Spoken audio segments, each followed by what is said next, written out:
আপনারা ভালো আছেন?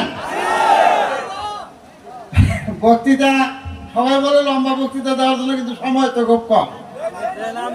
আমি প্রথমেই বলতে চাই, আজকে যে আমাদের বক্তারা দাবি জানাইলেন যে মোহাম্মদ আলী সাহেবকে যেন নমিনেশন দেওয়া হয়, তাই না? আমার মনে হয় ওই দাবিটা শেষ হয়ে গেছে। এখন আমাদের এলাকা তারেক রহমান, দেশনেত্রী বেগম খালেদা জিয়ার তাদের দাবি যে মোহাম্মদ আলীকে তোমাদেরকে দিলাম, তোমরা আমাদেরকে এমপি দিও। ঠিক আছে, আমাদের এখন কাজ হলো মোহাম্মদ আলীকে কেমনে এমপি বানাবো। আর মোহাম্মদ আলীকে যে এমপি আপনারা বানাবেন তা কিন্তু প্রমাণ পেয়ে গেছি। প্রমাণ কি তা জানেন?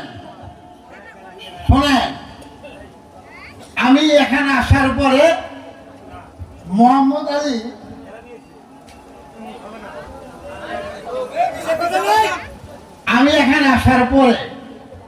মোহাম্মদ আলী সাহেব আমাকে এক গুচ্ছ ধানের শীষের কে যেন তাকে উপহার দিছিল। সে আমাকে 2 বার ঝাঁকি দিয়ে দেখাইলো। কি দেখাইলো তা জানেন? আমাদের এক ধনবাড়ির সভাপতি সাহেব আছে না ভাই, বিএনপি সভাপতি, তাকে ধন্যবাদ কি কারণে তা জানেন? মানে 2 বন্ধু তো গল্প করতেছে, স্বপ্নে একজনে বলতেছে, ভাই স্বপ্নে আমি আজকে কাঁচামরিচ দিয়ে পান্তা ভাত খাইছি। আরেকজন বললো, ওই বেটা তুই স্বপ্নে খালিতে পান্তা ভাত কে, যেন টাকা পয়সা লাগবো না, তার বিরিয়ানি খেতি, তোর স্বপ্নটা তোর ছোট। আমার মনে হয় যে আজিজ প্রিন্সিপাল যে স্বপ্নে দেখছিল তারেক রহমান সাহেব স্বপন ভোরকে জায়গা নিয়ে ধানের শীষ দিছিল, এটা উনি স্বপ্নে দেখে বক্তৃতা দিছিল। যখন স্বপন ভোগী সাহেব মধুপুর আসলো, তখন পাশকাতে বলেছি, তখন একটা ধানের শীষের মালা স্বপন ভোগীকে পরাই দিল, ঝরঝর করে সব মালা পড়ে গেল। মোহাম্মদ আলী সাহেব আমাকে বললো, আমার ভাই মুর্শিদের মানুষ আমাকে যে ধানের শীষ দিল, দেখেন আমি এত ঝাঁকি দিলাম, একটা ধানের শীষও পড়লো না, একটা ধানের শীষও পড়লো না। 15 মিনিট পরে মোহাম্মদ আলী ভুলে গেছে, ও আবার বললো যে তারা দেখেন ভাই ধানের শীষ পড়ে না। কি পরিমাণ ধানের শীষ দেখে মোহাম্মদ আলী ভালোবাসছে, আর আপনাদের কেমন ভালোবাসার ধানের শীষ, একটা ধানও ভাই পড়ে নাই। এটাই প্রমাণ হয়ে গেছে মুর্শিদিবাসী ধানের শীষকে শক্ত করে ধরছে। কথাটা ঠিক আছে ভাই? এখন শুনে, আমি শুধু আমাকে বলে সত্য কথা বললে তাদের বিপক্ষে জায়গা। ভাই ওই ঘোড়া আর ধানের, ঘোড়ার হাতি মানুষকে কি দুধ দেয়? ঘোড়ার হাতি মানুষকে কি মাংস দেয়? তাহলে ঘোড়ার হাতি যদি মানুষের ডাইরেক্ট এত উপকারী না আসে, কোন হারে জমগেরা খাবার গেলে পুলিশে ধরে, আর হাতি তো পাহাড়েই থাকে, তাই না? এই হাতি আর ঘোড়ার মিলনে কি আমাদের মধুপুর ধনবাড়ি মাসে কোনো উন্নয়ন হবো? এই হাতি আর ঘোড়ার মিলনে সামান্য কয়েকজনের মানুষের উপকার হয়েছে, তাছাড়া এত কিছু না, তাই না? শুধু তাদের না, আজকে আমি শুনলাম এই যে ফরিদ বক্তৃতা দিল, অমর নেতার ছেলে অমর, অমর নেতার আত্মীয় অমর। ভাই টাঙ্গাইল ডিসি অফিসে এক অনেক বড় নেতা একদিন বলল যে আমার সৌভাগ্য, আমি নিজেকে গর্ববোধ করি যে আমার 3টা ছেলে আছে, যে ছেলেদের নাম ডিসি সাহেব জানে না, যে ছেলেদের নাম আমার প্রশাসনের লোক জানে না। কারণ কি, আজকে আমরা ধর্মীয়তে দেখি যে নেতা হয়েছে তাদের ছেলে মেয়েরা, তাদের আত্মীয় স্বজনের নাম এই পরিমাণ প্রশাসন জানে যে এই দেশের সাধারণ মানুষের নাম প্রশাসন জানে। কথা কি ভাই ঠিক আছে? সুতরাং ওই আত্মীয়করণ, ওই ঘোড়া মার্কার হাতি মার্কা মিলেয়া কোনো কিছুই ভাই হবে না। ভাইয়ের আমার, আমি বলতে চাই এখানে মুর্শিদি ইউনিয়ন বাবলু বলে গেছে আওয়ামী লীগের ইউনিয়ন। আওয়ামী লীগের ইউনিয়ন আমি বলবো না। মুর্শিদি ইউনিয়ন আওয়ামী লীগের ইউনিয়ন ছিল না।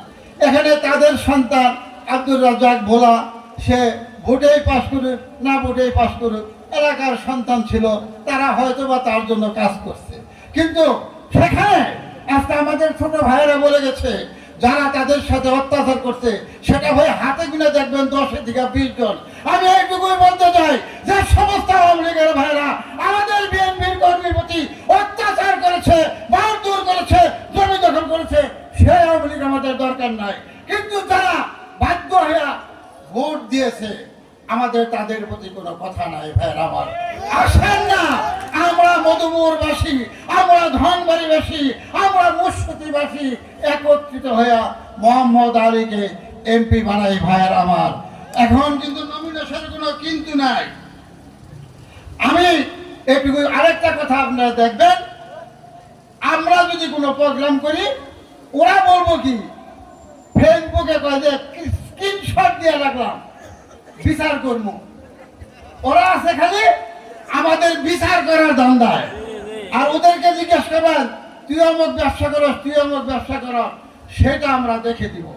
ভাইয়ের আমার ওরা আছে বিচারের ধান্দায় আর আমরা আছি ফুল নিয়ে অপেক্ষা করার জন্য। মধুপুর ধনবাড়িবাসীকে আমাদের মোহাম্মদ আলী আপনারা জানেন প্রায় 34 কোটি টাকা খরচ করে একটা ম্যাথস একটা নার্সদের প্রতিষ্ঠান মধুপুরে হয়েছে। 4 বছর হয়, সেটার কোনো উন্নয়ন নাই, সেখানে কোনো ভর্তি নাই। আজকে মধুপুরে অনেক নেতাই জন্মেছে, অনেকেই ভালো ভালো কথা বলেন, কিন্তু ম্যাথস নিয়ে তো কেউ কথা বললেন না। ম্যাথস নিয়ে আমরা কি দেখলাম? আমাদের নেতা অ্যাডভোকেট মোহাম্মদ আলী মানববন্ধন করলো, আমাদের নেতা অ্যাডভোকেট মোহাম্মদ আলী স্মারকলিপি প্রদান করলো, যেখানে অনেক ছাত্রছাত্রী ভর্তি হয়। আমাদের ধনবাড়ি মধুপুরের ছেলেমেয়েরা ওখানে পড়াশোনা করতে পারে। আজকে মোহাম্মদ আলীর বক্তৃতা কি? মোহাম্মদ আলীর বক্তৃতা হলো ধনবাড়ি মধুপুরবাসীকে বাংলাদেশে যদি 120টা প্রাইভেট বিশ্ববিদ্যালয় হতে পারে তাহলে ধনবাড়ি মধুপুর থেকে প্রত্যেকটা জেলা শহর 50 কিলোমিটার দূরে মোহাম্মদ আলী আশা মধুপুর ধনবাড়ির মাঝখানে একটা শিক্ষা জোন করে তোলা, সেখানে মেডিকেল কলেজ, ইঞ্জিনিয়ারিং কলেজ এবং বিশ্ববিদ্যালয় করে তোলা। এটা কার দাবি ভাই? এটা হলো মোহাম্মদ আলীর দাবি। আরেকজনের দাবিটা ভাই একটু বলি। আমরা 5-7 দিন ধরে শুনতেছি 5 তারিখে স্বপন ফকির সাহেব ঢাকা চলে গেলেন। একটু মনোযোগ সহকারে শুনে শুনলাম 7 তারিখে মধুপুর প্রোগ্রাম করবেন, 8 তারিখে 9 তারিখে তার প্রোগ্রাম ছিল, কিন্তু উনি আসেন না। ধনবাড়ি মধুপুরের নেতারা ঢাকা গেলেন, ভাই আপনি আসেন না কেন? কয় যে আমি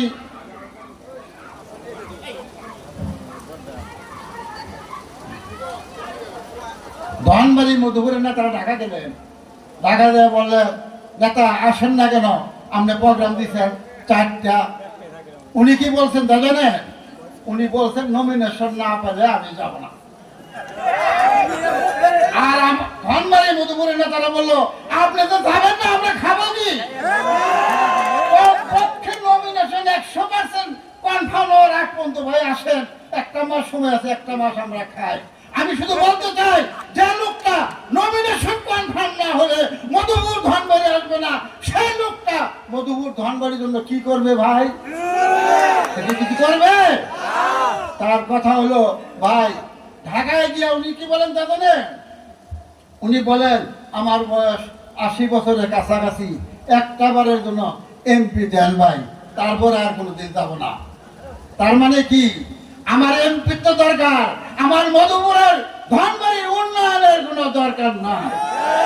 আসলে জিজ্ঞাসা করবেন আপনি কেন বলেন আমি নমিনেশন না পেলে আর মধুপুর ধনবাড়িতে যাব না? আর মোহাম্মদ আলী মধুপুর ধনবাড়ি মধুপুরের সন্তান ধনবাড়িতে জায়গা কিনতে চায়, আমাকে বারবার বলে মোহাম্মদ আলীকে জায়গা কিনতে চাইছে আরো 3 মাস আগে। তখন কি নমিনেশন আরো হয়েছিল?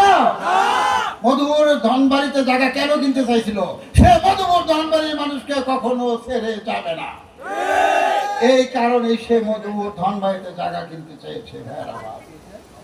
সুতরাং না না, আমাদের নেতা কিন্তু অনেক ভালো বক্তৃতা দেয়, তার বক্তৃতা শুনবেন। আমি শুধু এটুকুই বলবো, আপনারা ওই মিথ্যার ঘুরে পড়বেন না।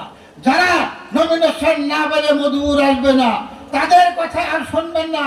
ওই চাঁদাবাজ সন্ত্রাসী যারা সালিশ করে, যারা গোয়া মার্কাদেরকে পাহারা দিয়ে লক্ষ লক্ষ কোটি কোটি টাকা কামাই করেছে, ইনশাল্লাহ এই ধনবাড়িতে তাদের বিচার হবে।